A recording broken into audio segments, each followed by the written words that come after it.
Hey everyone, it's Vince Swellsangin again, and as the title of the video basically details, I'm going to be talking about my thoughts on the whole, I guess, controversy surrounding the Fallout Frontier mod, 7 years in the making, all down the drain because of one degenerate on the team.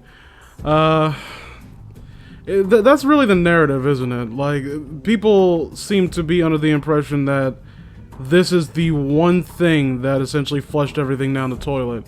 And in a way, in a roundabout way, I'd say it's true, because that's that is what people are essentially zoning in on. But I want to talk about the larger issues surrounding it, because kicking one weirdo off the team, one fucking nonce off the team, that's not enough. Like, I think that's a fair point to make, right?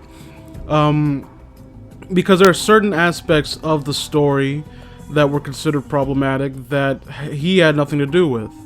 And I want to essentially laser in on that point, because people seem to be under the impression that Zoo was essentially the essential, like the I don't know what the metaphor is. Like, you know when there's a loose, like, you ever played Jenga and you take a one piece out and the whole thing comes crashing down? He's that one Jenga piece that you think you could just take out and it ends up like just completely undoing everything that you worked to put together. It's kind of like a domino, like that, or a domino effect maybe. But here's the thing, and it's the most tragic part of this to me. Everyone's talking about cut the makers of this mod some slack. Like, they're not a professional studio. They they have a lot more limitations. You should really temper your expectations to kind of bear that in mind. And I think that's true to a degree. And I think they're also kind of victims of like the hype machine. Me personally, I didn't even know the Frontier was fucking being made. I just randomly got a notification on my phone from my newsfeed from GameStop, I think it was, or GameSpot, and they were saying something like, "Oh, Fallout mod's coming out. It took 7 years to make it. It's like twice the size of the original game." And I've got it downloaded right now. I have it on my I downloaded it like the moment where it's really was released, and I was looking forward to playing it. The only thing that kept me from immediately diving into it is that I wanted to play through the vanilla game first. I wanted to get through everything, get through all the DLC, and then I would like kind of end everything off on the mod itself. And those plans kind of were put on the back burner when the controversy started coming out. Like, I heard about the first warning sign was the kind of, how do I put this, the simplistic view of the Enclave, where it's like, oh, they're just like murderous, sadistic, genocidal, like paramilitary lunatics. And I'm not saying that the Enclave are like saints. They're like, it's neck and neck between them and the Legion in the Fallout universe for who is the most evil. Although I would even make the point that the Enclave, in regards to their motives, are a little bit worse, because the Legion, like, when you speak to Caesar, or Kaiser as they call him, there is, you can really understand where he's coming from. You can understand his motives, and this is something that he thoroughly thought out, and you can potentially see an end game when in regards to him.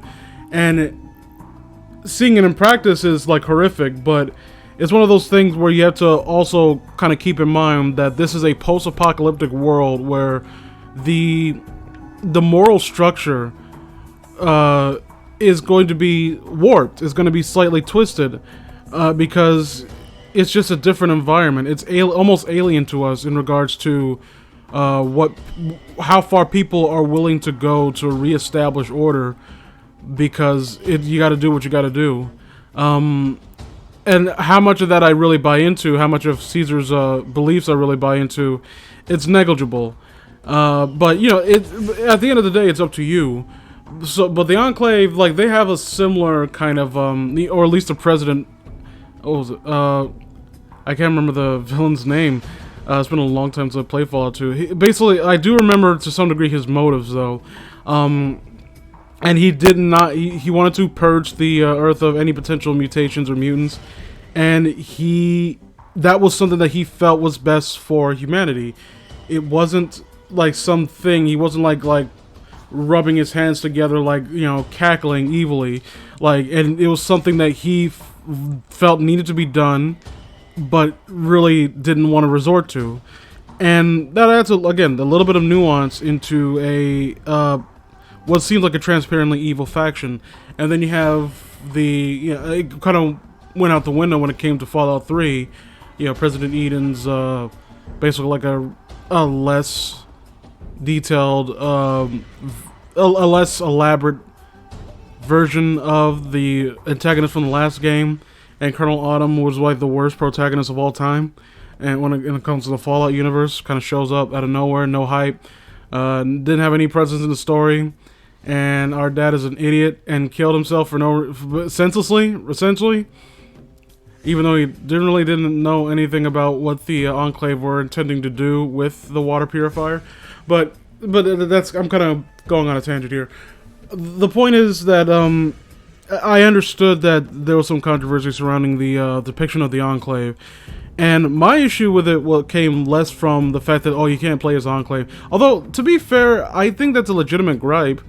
That, you know, the Enclave is not played. Well, for one, the fact that the Enclave is in another fucking Fallout game. They were, I think, completely demolished after the end of 2, and then they just resurfaced in 3 because Bethesda really wanted something, an antagonist that people recognize, and I didn't care for how they approached the Enclave and super mutants or anything like that. But that's beside the point. Like, and then you have Fallout New Vegas, which kind of the approach to like ex-Enclave soldiers, like they were people and they had like lives that they lived, and it was and you have Arcade Gannon, who was a little bit more like he a multifaceted character who was a former Enclave agent, and it makes you wonder like how much of like if the Enclave had approached things differently, they could have probably been a beneficial force within the Wasteland itself.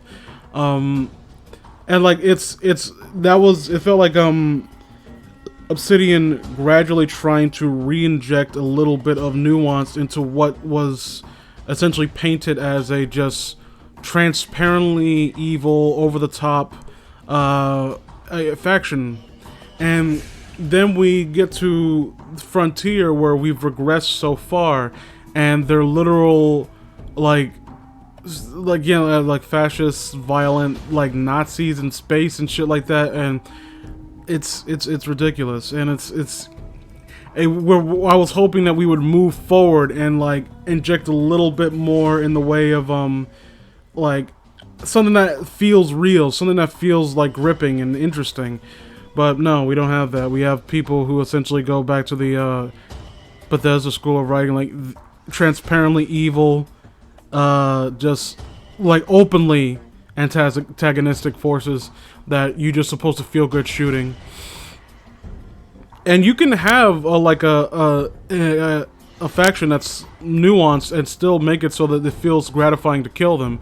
Like, I felt that way about the Legion. Like, most of my playthroughs are like against the Legion, and I usually end up like just butchering them whenever I can, or like, you know, get a silenced rifle and just pick them off and they wouldn't know it was me.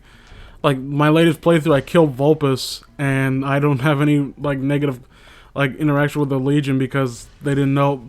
Like, I think it was a silenced varmint rifle that I made sure to grind up before that. But the point is that you don't necessarily need to write a flat, myopic view of this one faction.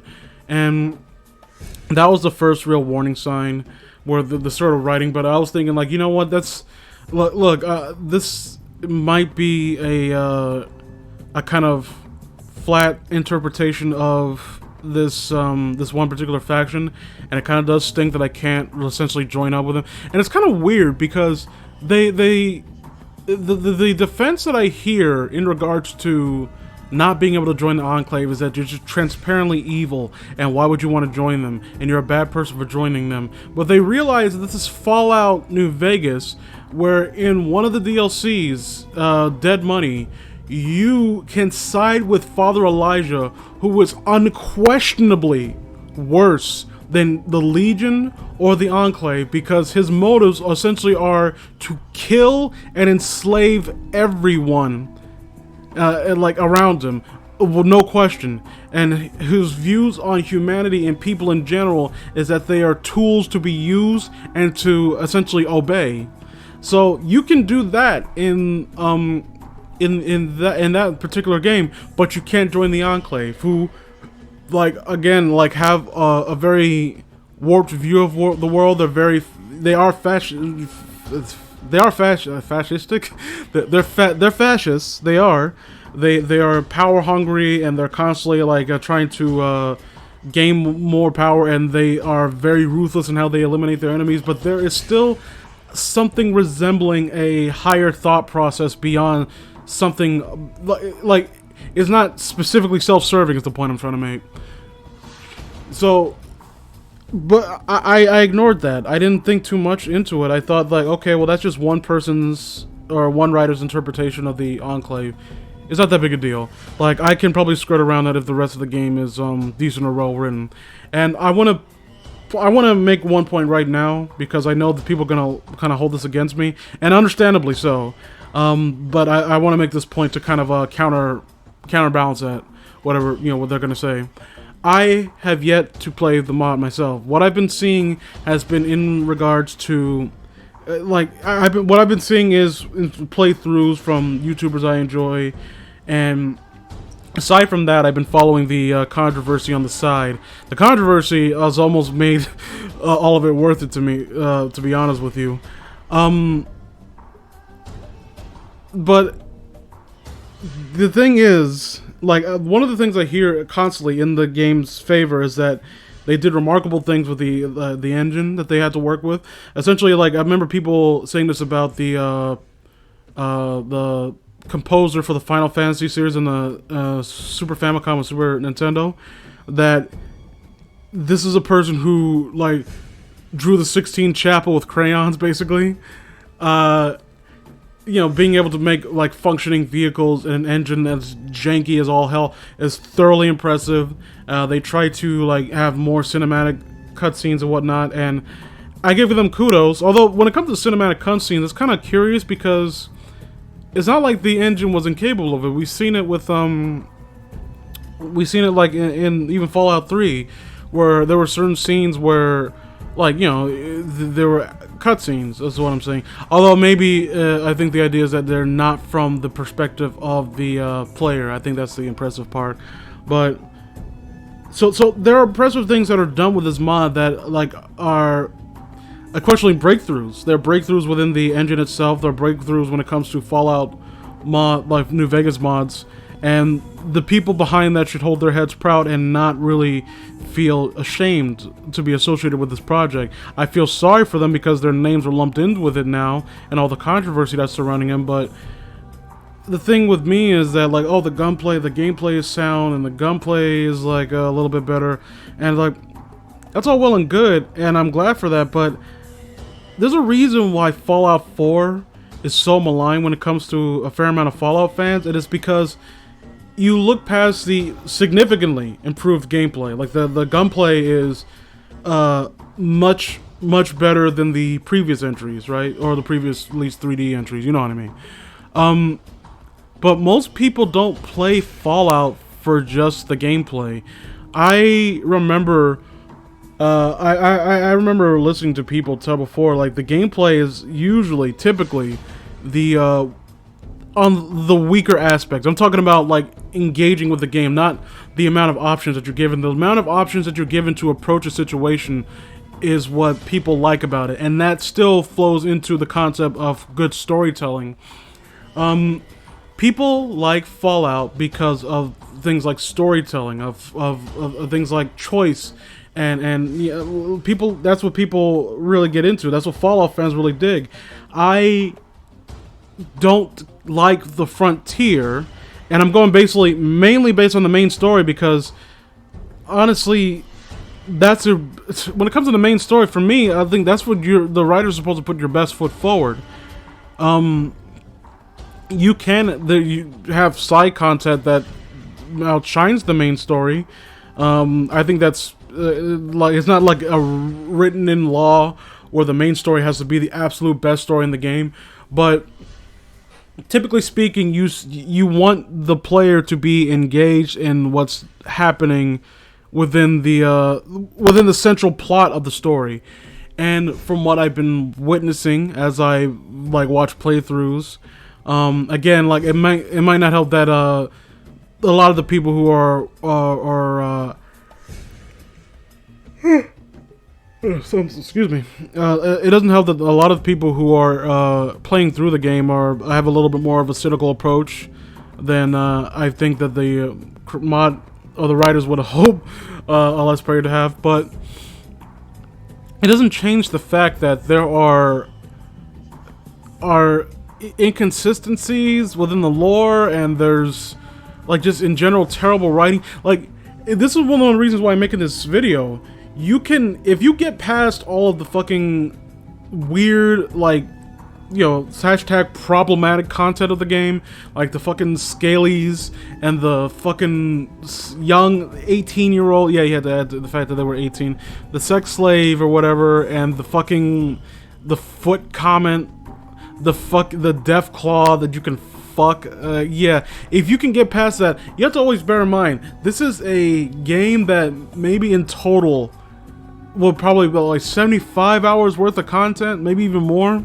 And if you find those 5 specific things, I don't think, and I really do mean this, I'm saying I'm someone who like will readily join in mocking the people behind this game for including that shit and not keeping their fucking fetishes out of a fucking Fallout game.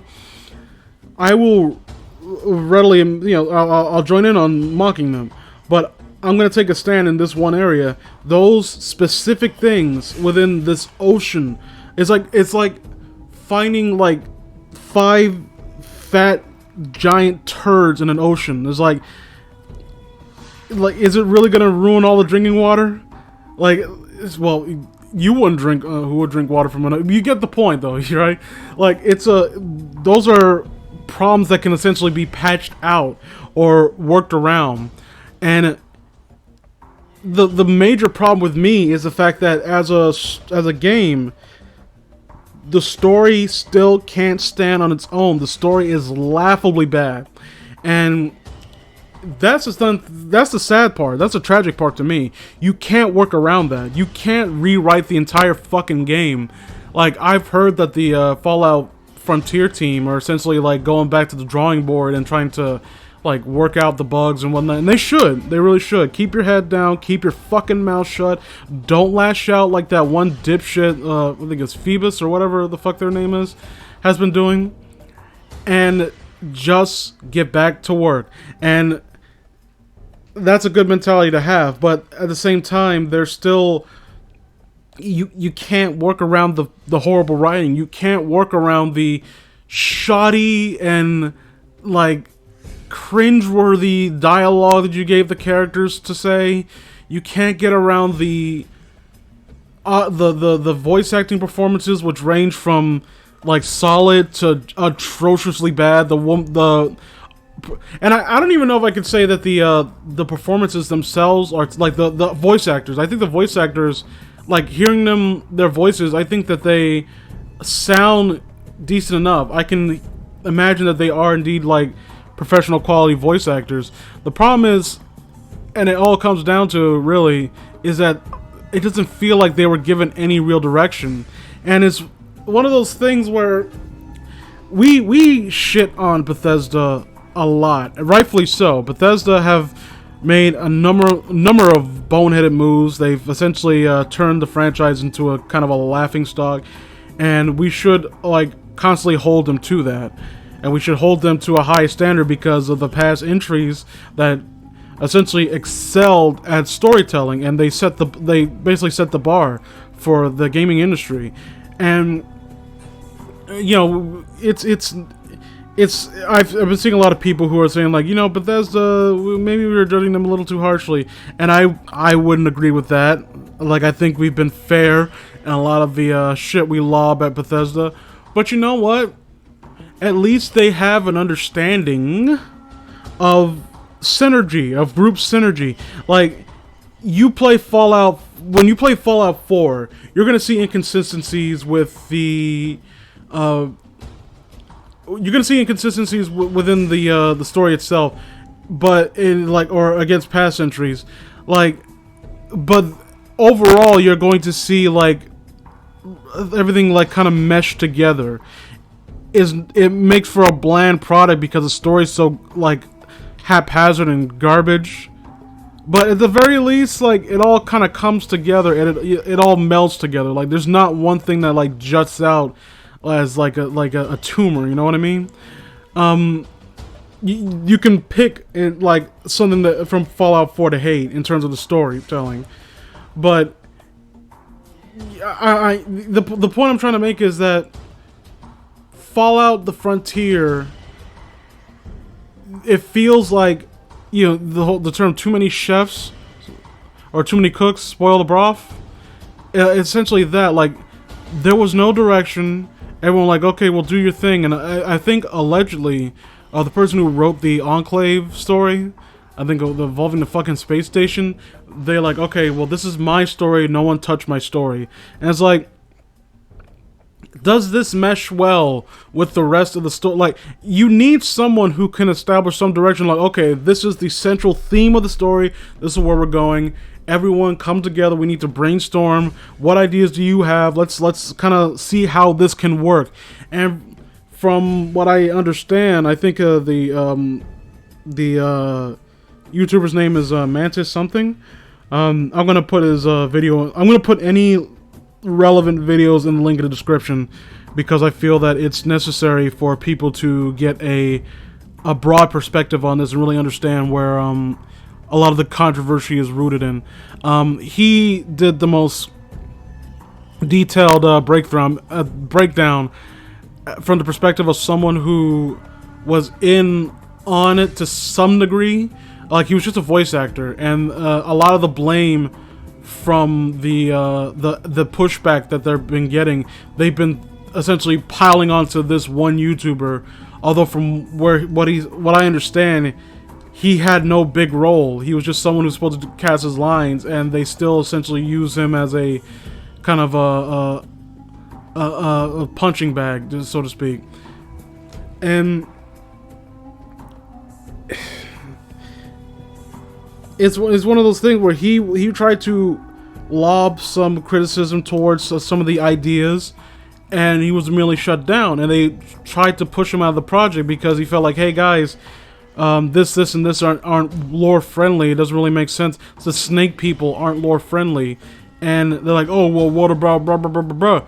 And the funny thing is, when it comes to shit like that, the snake people, yeah, that was cut out of the first Fallout game for a reason, right? And that's the point he made. But it's one of those things where if you're a good enough writer, you can make this fit. I do this sometimes with I do it on my random pasta critique shit, where I fucking try to reimagine how the story can work within the established narrative that they're trying to weave. You know what I mean?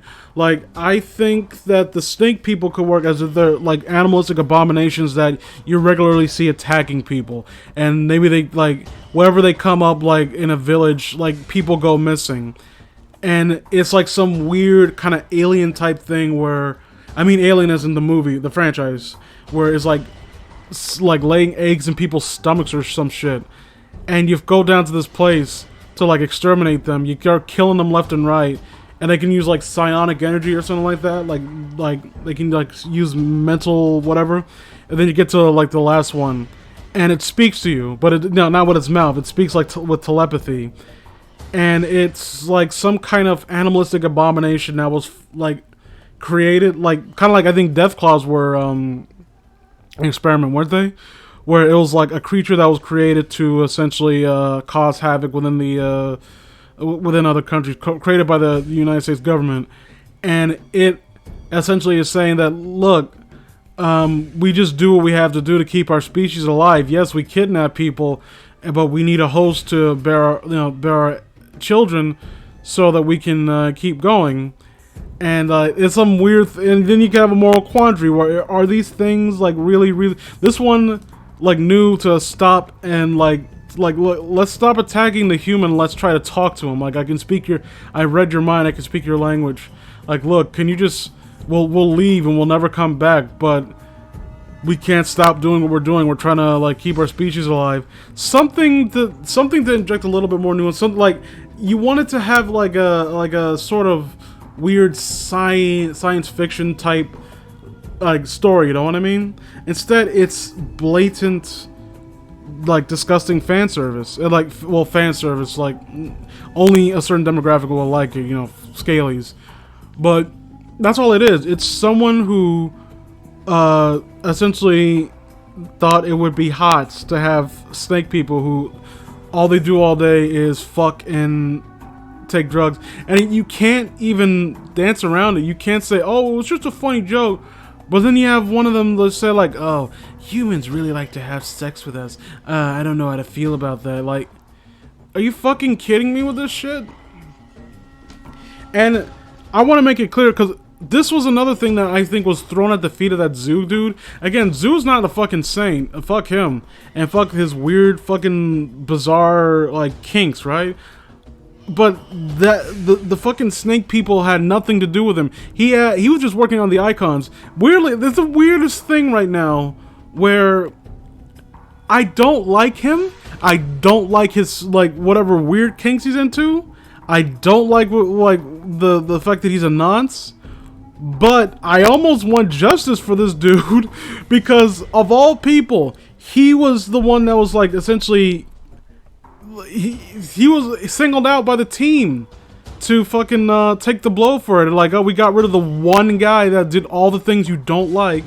Like, don't bullshit me, alright? Like, that's the one thing that, like, that's one of the reasons why I can't have that much sympathy for the team. Because that's some skeevy ass shit. And it makes me think that there's more that they're covering up that they don't want to allude to. Who wrote the snake bits? Because it wasn't him. We know it wasn't him. We know it wasn't him that wrote America. He didn't have any control when it came to the creative aspect of the game. So the dev team better fucking open up and start actually naming names, or people are gonna start prying. And if they find some shit that you're not willing to admit to, they will drag it out, and you will have no say when it comes to like how you're perceived at that point. Any dignity that you have will be thrown down the shitter. At this point, the best that the dev team could hope for is to be remembered for making a big, impressive, and poorly written Fallout game. A Fallout mod, rather. Because that's what it is. I've not heard anyone talk about the side content. That's a fucked up thing. Because I've heard some decent things about the side content. It's hit and miss like the rest of the game. But at least you have semi-interesting ideas. Most of the criticism that people lob towards it is in regards to the main story.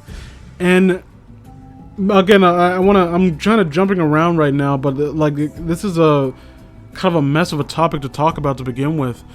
I feel like I'm not really properly addressing everything, but I want to kind of like bring up this one point, and it's something that I should have commented on when I was talking about the story in general, and that's the lack of anything resembling tonal consistency.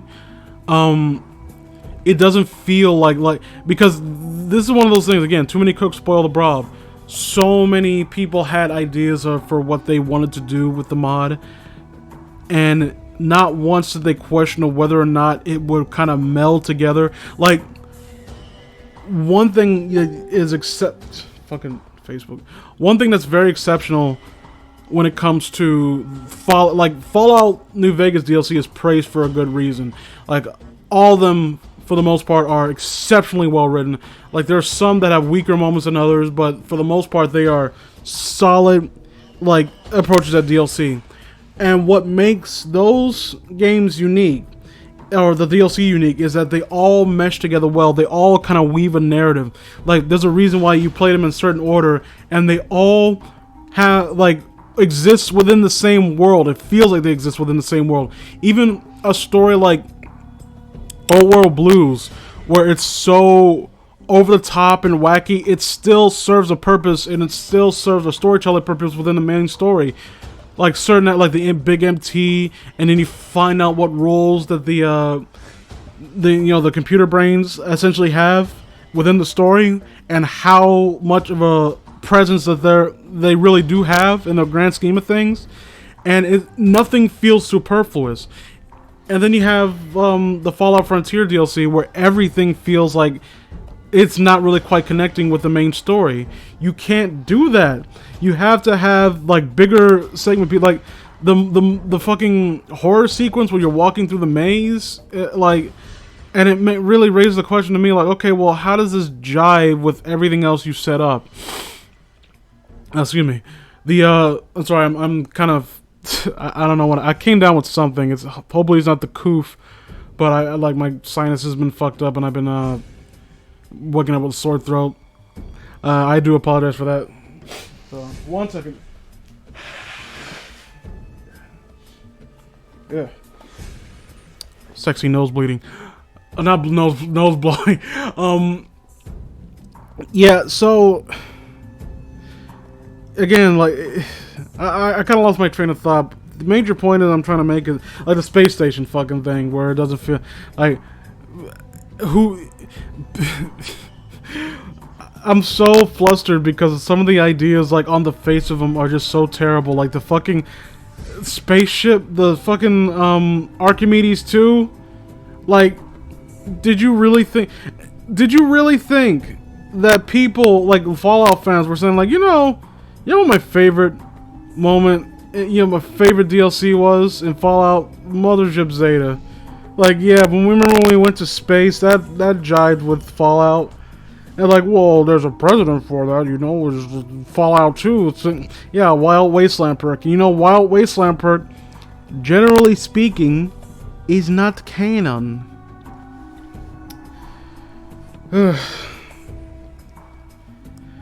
So, I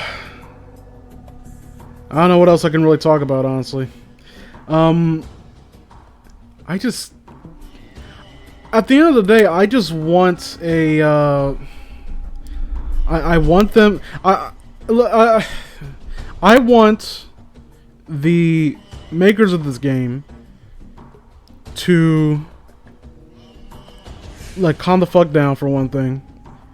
Like, just focus on fixing up your mod and, like, correcting the bugs and whatnot. Stop lashing out at the people who are making fun of you, because it is what it is. You can't change that.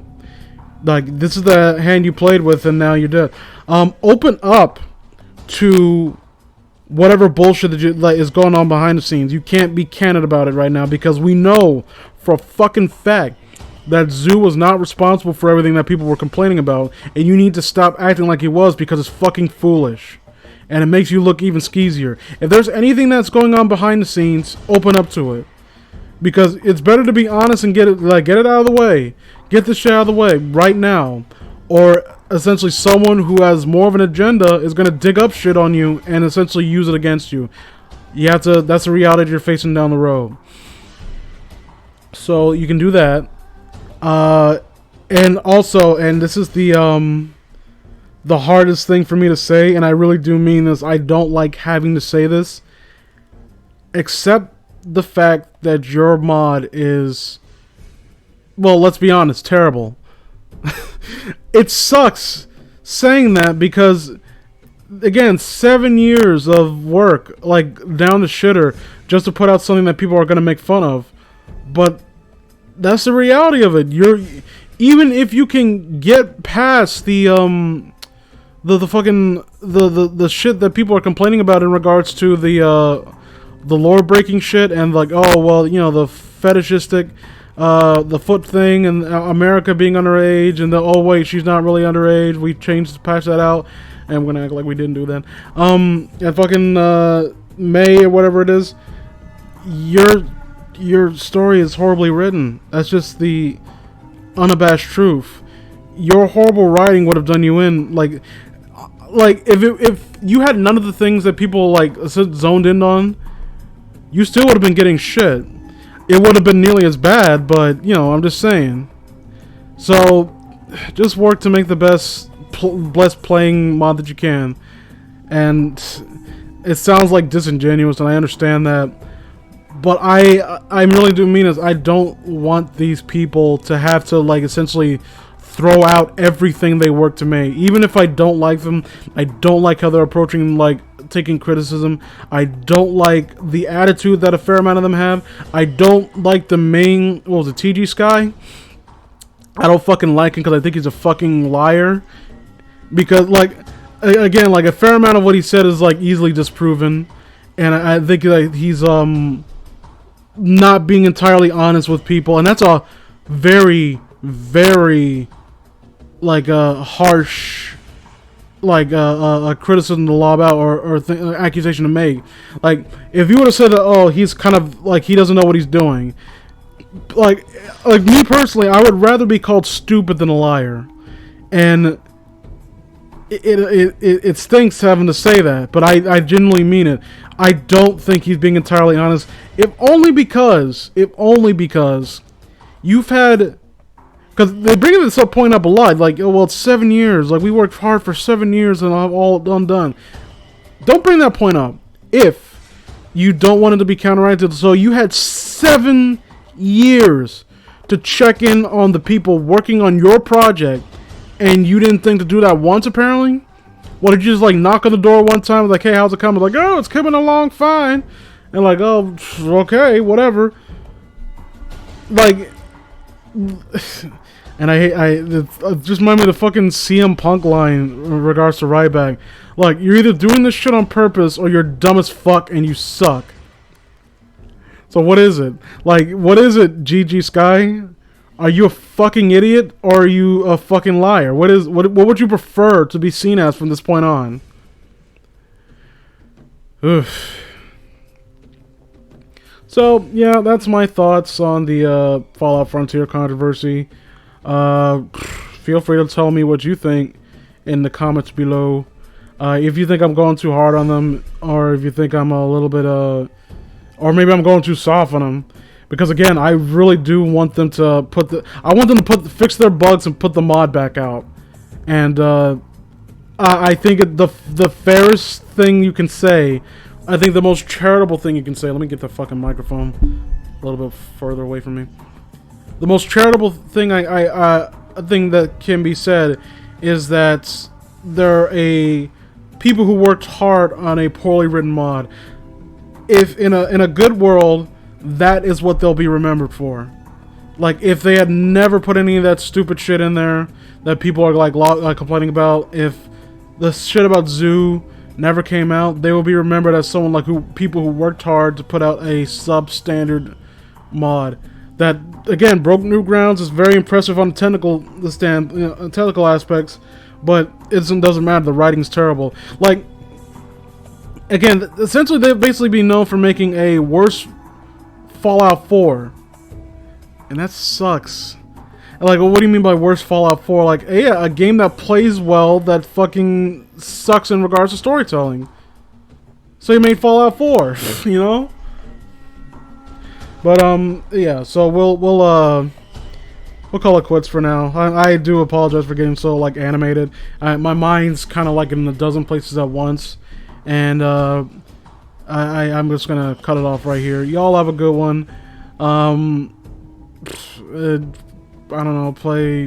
I heard Old World Blues is pretty good. Like the mod for Hearts of Iron 4. I don't have Hearts of Iron 4, unfortunately, so I can't play it. Y'all take it easy now.